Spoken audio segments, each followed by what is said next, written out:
মিংমা জি, দীপন গুরুং, পেম্বা শেরপা, শিরবাজ শেখ, আবিদ বেগ। ইতিহাসে শুধু পর্বতারোহী বলেই হয়তো এদের নাম লেখা থাকত। পাহাড় চড়তে গিয়ে বরফে তো কত পর্বতারোহী হারিয়ে যান। তাদের দেহ পাহাড়ের বরফের মধ্যে কোনো এক খাঁজে হয়তো চির ঘুমে থেকে যায়। নেমসদাইয়ের সঙ্গে এমন কিছুতেই তারা হতে দেবেন না।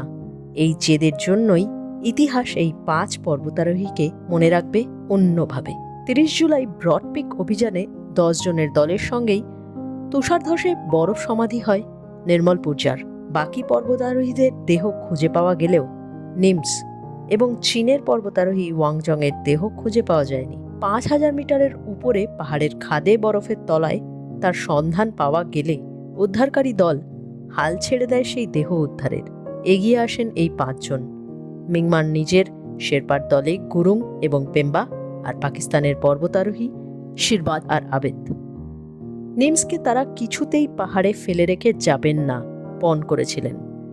টানা 2 দিনের চেষ্টায় নিমসের পাশাপাশি চীনের ওয়াংজং, নেপালের কিলু শেরমা, নিমা শেরপার দেহ নামিয়ে আনা হয় ব্রড পিকের বেস ক্যাম্পে। সেখান থেকে কপ্টারে স্কারদু পর্যন্ত। স্কারদু থেকে পাকিস্তান প্রশাসনের সহযোগিতায় শনিবার নেপাল পৌঁছয় দেহ। পাহাড় শেখায় সহনশীলতা।